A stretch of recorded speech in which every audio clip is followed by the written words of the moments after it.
안녕하세요. 워크 인 더 나우의 매트입니다. 오늘은 AX 걸림돌, 업무가 말로 다 나오지 않는다 편을 말씀드리겠습니다. 지금 하고 계신 업무를 옆자리 동료가 그대로 따라할 수 있을 만큼 문서로 자세히 적어보신 적 있으신가요? 저는 제조업 현장에서 11년 넘게 공장을 운영하면서 스마트 팩토리를 구축해온 경영자입니다. 오늘은 많은 기업이 추진 중인 AI 전환, 즉 AX가 왜 첫 단계에서 멈추는지를 다뤄보겠습니다. 결론부터 말씀드리면 문제는 모델의 성능이나 예산이 아닙니다. 더 근원적인 문제가 있습니다. 실제 업무를 수행하는 사람이 자기 업무의 판단 기준을 문서로 충분히 꺼내지 못한다는 것이 그 문제입니다. 이것은 개인의 역량 문제가 아니라 업무를 숙련되게 익힌 사람들이 가지는 공통적인 문제입니다. 이번 시간에 다룰 내용을 먼저 정리하겠습니다. 세 가지 항목입니다. 첫째, 사무 업무는 왜 매뉴얼화가 어려운지 공장의 생산 라인과 비교해서 확인합니다. 둘째, 실제 발주 업무 사례를 통해 업무 매뉴얼 작성 시에 무엇이 빠지는지를 확인합니다. 셋째, 이 현상을 암묵지라는 개념으로 정리하고 AX에서 어떤 리스크가 되는지 짚습니다. 3Q라는 해결 방법은 다음 시간에 다루겠습니다. 오늘은 문제가 무엇인지 정확하게 살펴보고 진단하는 데 집중하겠습니다. 진단이 틀리면 처방도 틀리기 때문입니다. 사례부터 보시겠습니다. 저희 회사 구매 담당 직원에게 물었습니다. 업무 자동화를 하려고 하는데 일상적인 발주 절차가 어떻게 진행되는지 설명해 달라고요. 돌아온 대답은 딱 세 문장이었습니다. 재고 수량을 확인하고 보관된 견적과 비교하고 발주서를 낸다. 물론 틀린 말은 하나도 없습니다. 실제로 그렇게 일하고 있습니다. 하지만 여기서 질문을 하나 드리겠습니다. 이 세 문장으로 우리 회사의 업무 프로그램을 만들 수 있을까요? 혹은 이 세 문장으로 AI가 정확하게 동작하게 할 수 있을까요? 물론 만들 수 있습니다. 이 세 문장을 개발자나 AI에게 넘기면 어떻게든 동작하는 프로그램이나 AI 에이전트가 나옵니다. 문제는 그 결과물을 우리 회사 업무에 적용하기 어렵다는 것입니다. 이유는 간단합니다. 세 문장이 설명하지 못한 부분을 AI가 알아서 채웁니다. 혹은 프로그래머가 채웁니다. 학습에서 얻은 평균적인 업무 방식, 그리고 그럴듯한 예상으로 프로세스를 구성합니다. 하지만 평균적인 업무 방식이 우리 회사 상황에 맞는 것이 아니기 때문에 이 방법은 결국 문제를 만들게 됩니다. 이런 문제는 사람도 동일합니다. 아직 회사에 적응하지 못한 신입사원에게 대략적인 내용만 알려주고 일을 하게 하면 열심히 공부해서 결과를 가지고 오지만 적절하지 않을 확률이 높습니다. 그렇다면 이 세 문장에서는 무엇이 빠졌을까요? 재고 수치가 서로 어긋날 때 무엇을 기준으로 삼아야 하는지, 받아둔 견적이 언제까지 유효하다고 볼 것인지, 알람이 떴을 때 무시해도 되는 상황은 무엇인지, 세 개의 문장에는 이런 판단 기준이 모두 생략되어 있기 때문입니다. 업무를 자동화하려면 담당자가 하는 일을 다른 사람이나 AI가 그대로 따라갈 수 있을 정도로 정리된 문서가 있어야 됩니다. 그런데 매일 그 일을 하고 경력도 긴 담당자조차 자신이 하고 있는 업무에 대한 자세한 문서를 만들지 못한다는 것이 문제입니다. 여기서 제 경험을 하나 말씀드리겠습니다. 공장 생산 라인에서는 업무의 상세를 비교적 쉽게 알 수 있습니다. 생산 라인에서는 가장 많은 시간을 일상 작업을 하는데 사용합니다. 반복적으로 수행하는 업무, 계속 지속적으로 해야 되는 업무를 수행합니다. 현재 상태가 정상 상태인지 문제가 있는지는 물리적 신호에 따라 판단합니다. 자재가 충분한지, 동작이나 진동, 소리 등의 문제가 있는지를 확인할 수 있습니다. 문제가 발생했을 때에도 해결 방법은 정해진 방식에 따라서 대처를 하게 되는 걸로 문제를 해결하게 됩니다. 그래서 생산 라인 옆에서 지켜보고 있기만 해도 업무를 어떻게 수행하는지를 이해하고 따라할 수 있습니다.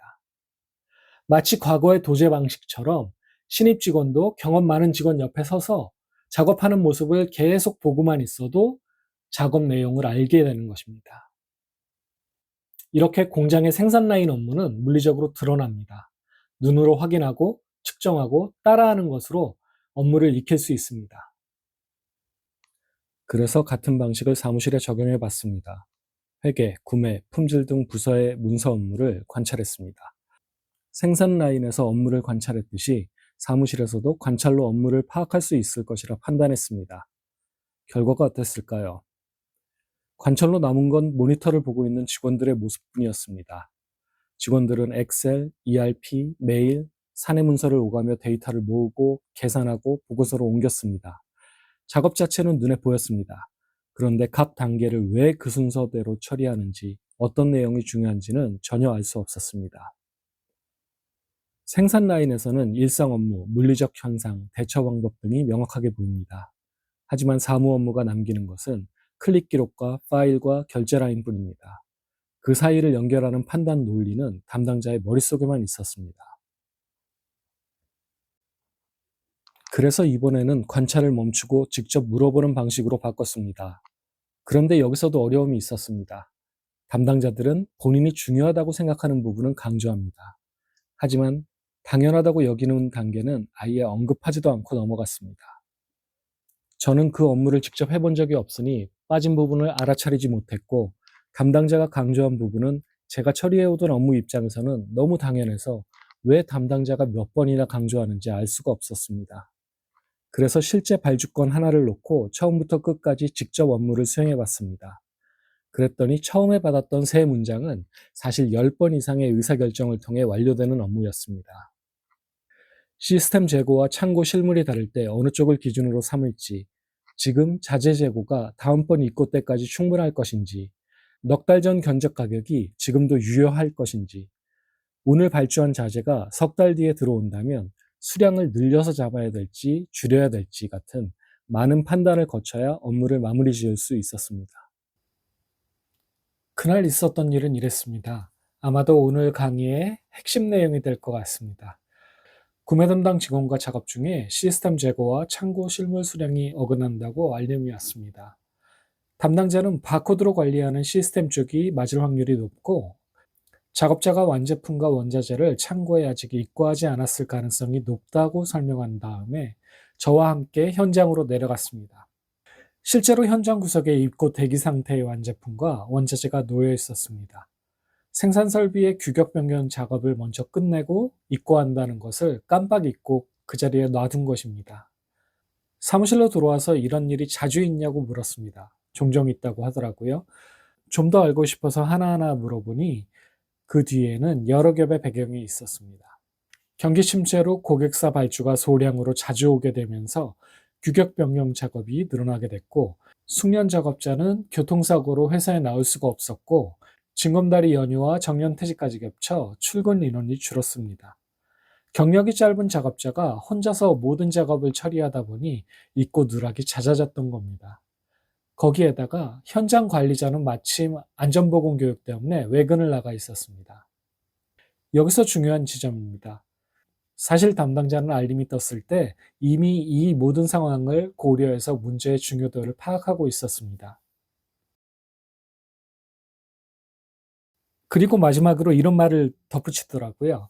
사장인 제가 지켜보고 있어서 바로 확인하러 내려간 것이지, 평소라면 재고 불일치 알람이 떠도 그대로 뒀을 거라고 합니다.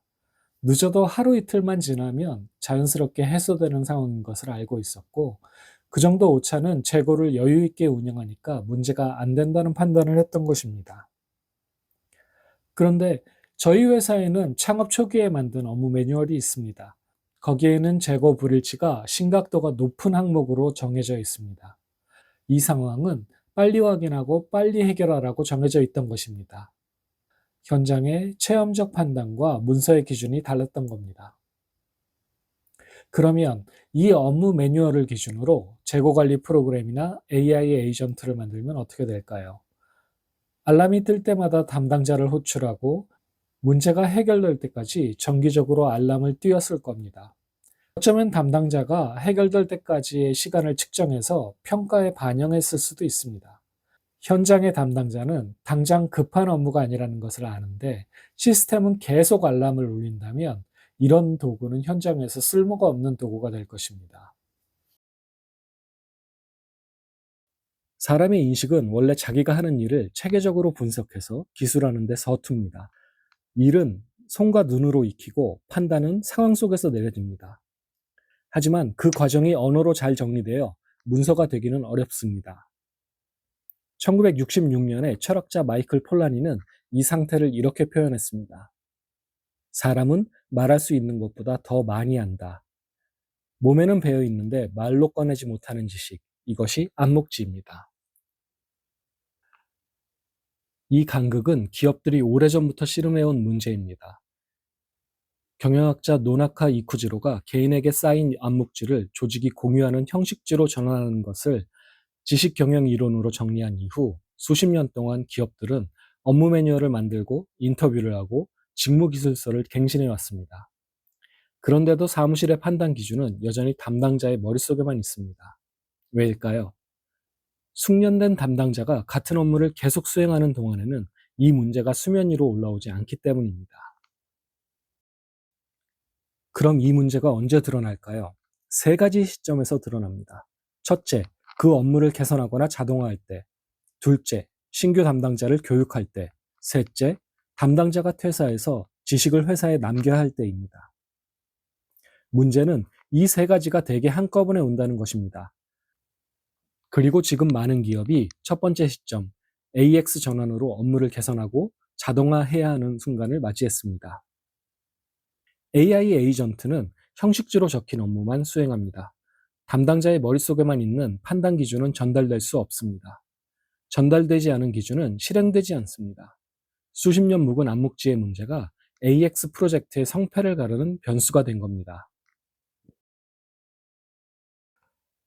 정리하겠습니다. 오늘 세 가지를 말씀드렸습니다. 첫째, 사무 업무는 관찰로 드러나지 않습니다.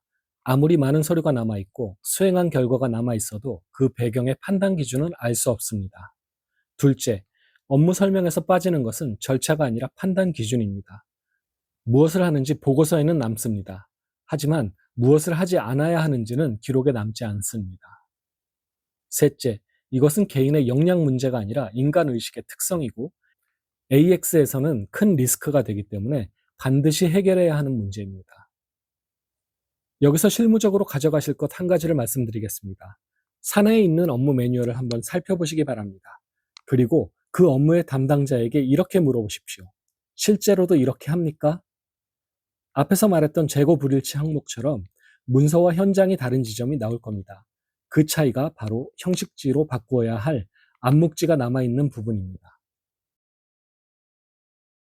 다음 시간에는 이 암묵지를 현업 담당자가 스스로 끌어낼 수 있는 방법인 3Q를 다루겠습니다. 3Q는 문제, 결과, 접근법이라는 세 가지 질문으로 자신의 업무를 정리하는 방법입니다. 자, 오늘은 왜 AX가 첫 단계에서 멈추는지를 진단했습니다. 다음 시간에는 그 문제를 해결할 수 있는 방법을 배우도록 하겠습니다. 오늘 강의는 여기까지입니다. 감사합니다.